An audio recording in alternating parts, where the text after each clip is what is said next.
Good afternoon, everyone. Yes, a little bit late there. It was a wet break in school today. Great day to have a flood conference, isn't it? When it's absolutely hammering down with rain. So I'm here representing the Porthtowan Community Adaptation Group. I'm also the chairperson of Porthtowan Surf Life Saving Club. And in my spare time, I'm the head teacher of St Francis School in Falmouth. So in my pocket, I've actually got golden tickets. So if you're really good and listen well, you can get all of your golden time later, okay? Anyway, right, let's get on with it. So, this is Porthtowan. It's where I grew up. It's on the north coast of Cornwall. Population is around 800 people. It's surrounded by three really steep cliffs and valleys, and it's got a really small stream in the middle of it.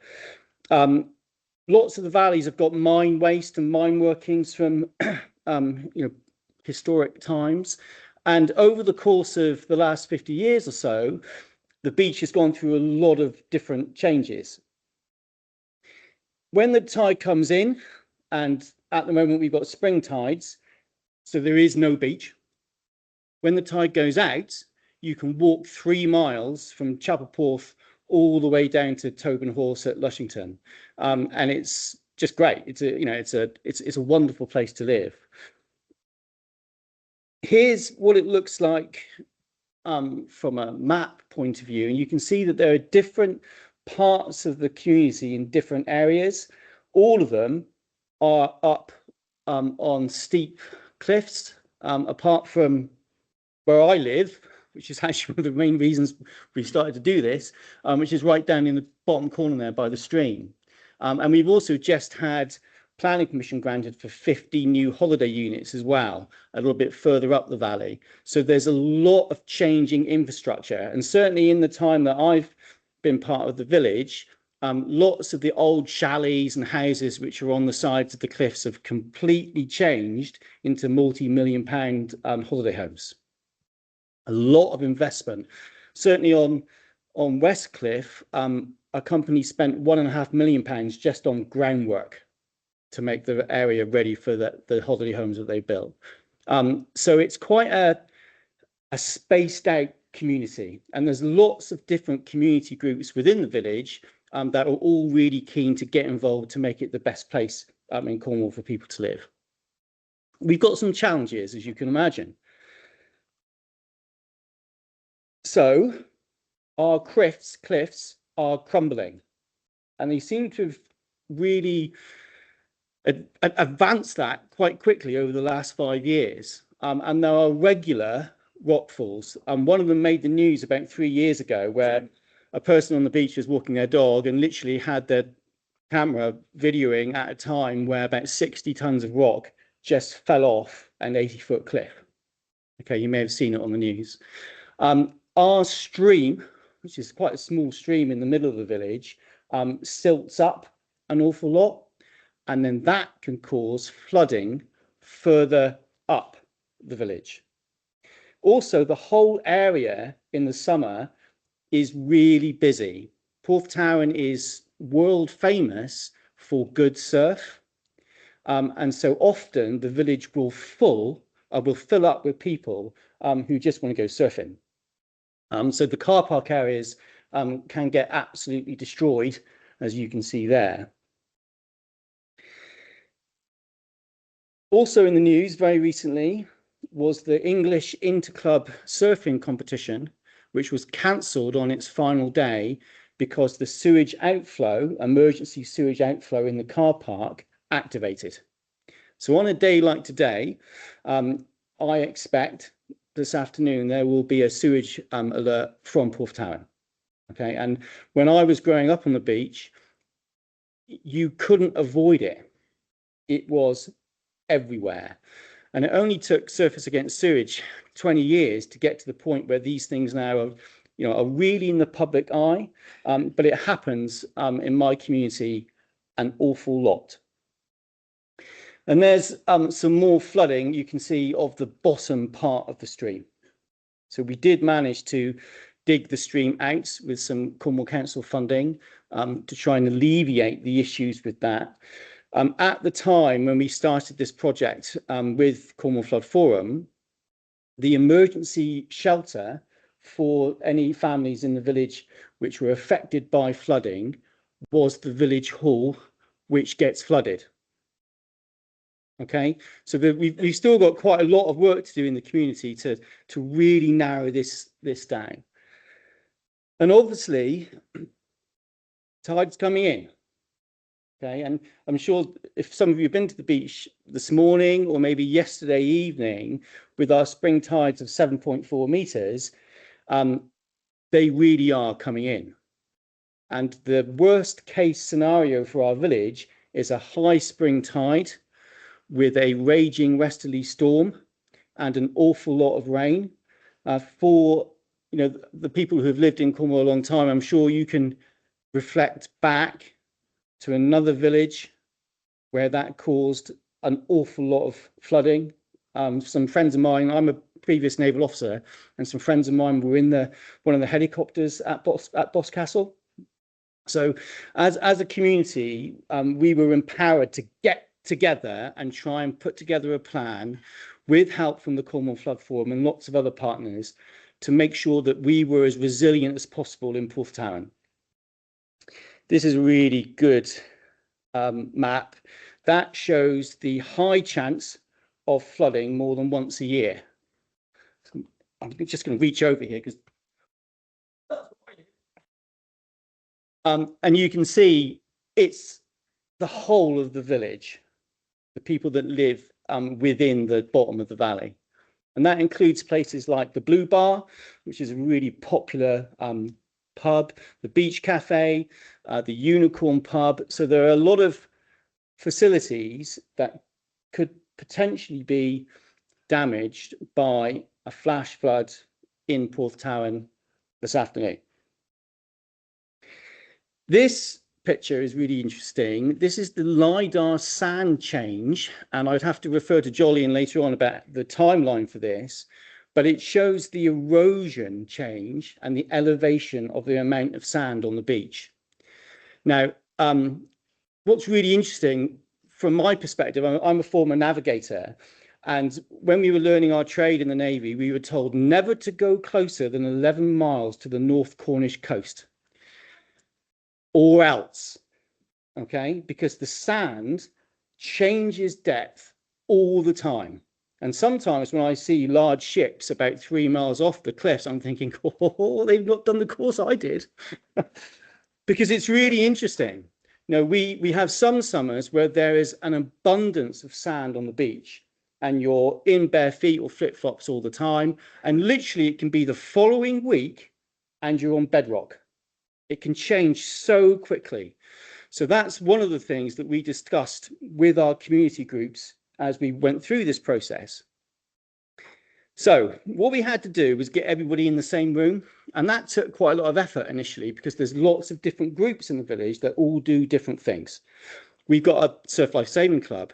We've got a village hall where lots of different groups use that.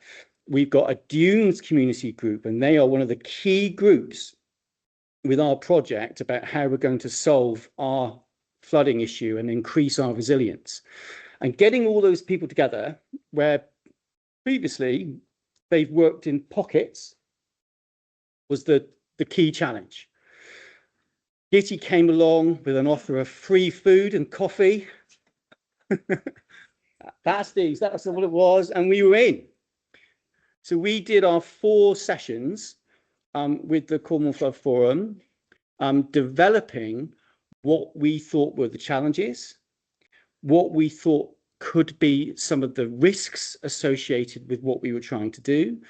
We played a great role play where we all pretended to be different stakeholders in the village, and I got picked to be the surf school owner. I don't know how that worked. A teacher likes surfing. That's what you can do. And that was really useful because it showed to everybody in the room that if we're going to solve this problem of a potential flood in our village, we've got to work really closely together and think about all the different aspects to it. As part of that process, we identified community infrastructure and assets which we needed to protect. So two of the key parts of our village are the village hall and the Life-Saving Club. So the village hall is a substantial building with lots of different groups using it. We've got a Porthtowan Players amateur dramatic group, and they're regularly rehearsing. They use a lot of the hall's time and put on some great shows every year.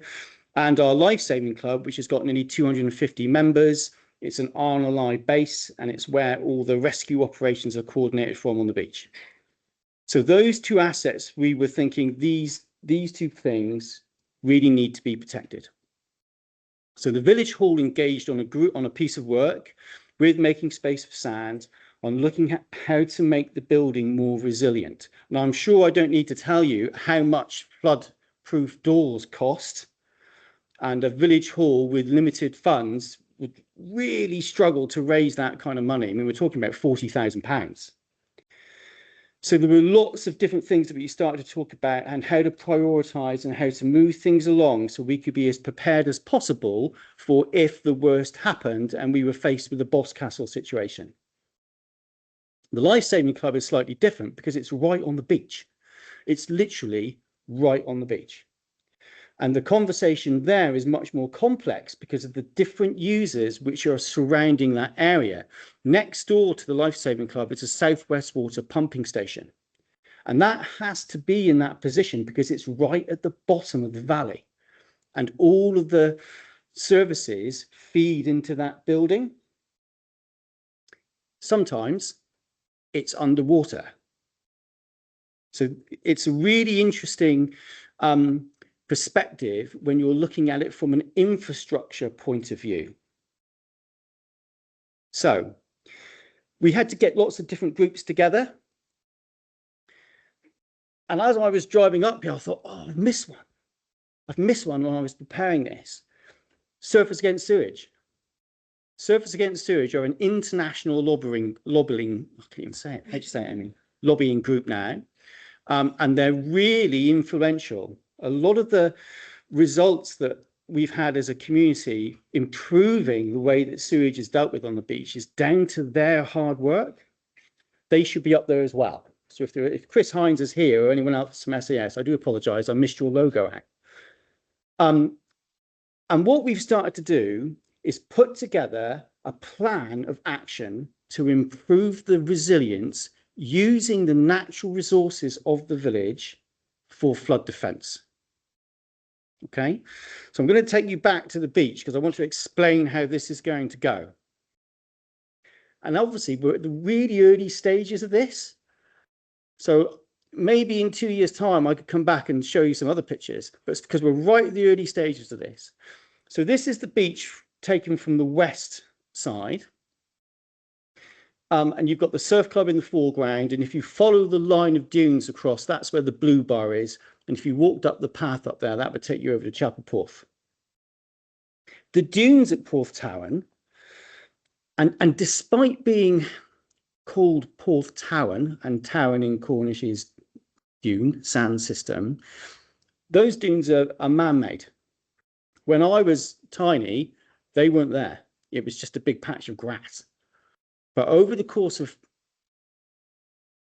45 years, the local community have developed the dune system as a natural flood defence to stop the tide coming in and protect the land behind it.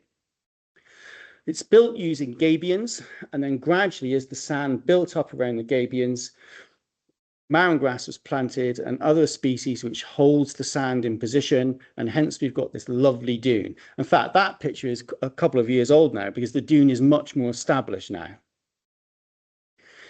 Our plan is to continue the dune right across the beach. We're going to use the way that the Dunes group developed the existing dune and build that dune across the beach, so the whole beach becomes naturally resilient to any really high tides. We're still very early on in this process because then we need to think about moving some infrastructure.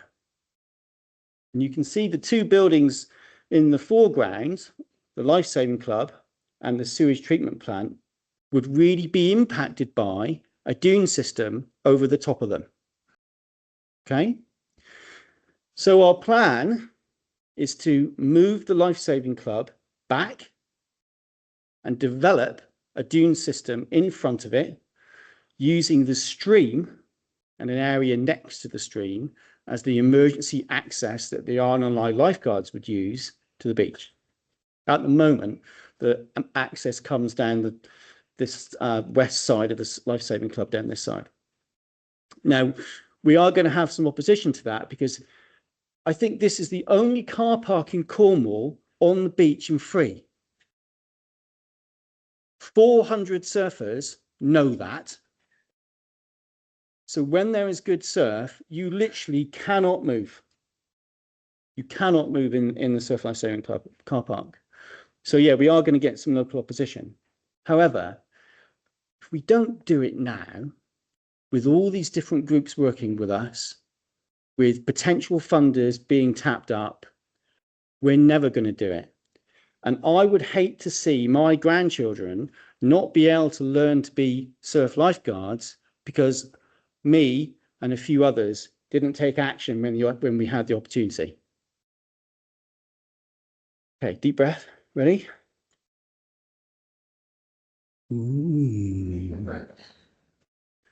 So this is a life-saving club in New Zealand where my daughter actually lifeguarded when she went to New Zealand on her gap year. And we have looked at different designs and we're going for a modular build because yes, it would be lovely to build a castle on the beach and make sure that nothing was ever going to come at it again. But we're thinking in 50 years' time, we're looking at our flood map, we may need to move it back. Okay, so we're thinking along those lines. We want to get to the point very, very shortly. I'm thinking February at the latest, where we've got approved planning permission. And then we're going to be talking to South West Water and saying, we are doing this. We are moving our infrastructure. If I can go back one, is there. Will you help? Would you like to be involved? Because now's the time. We're going to build a dune on top of your pumping station. Okay, so come along, get involved, really help us, and then perhaps the potential for that also becomes a combined building with South West Water. So that's where we're headed, and we're just getting our momentum going with this now, because it just makes absolute sense, don't it? If you see it from that picture, it literally is a 60-meter strip where there isn't a dune. We should just get it done. Thanks very much.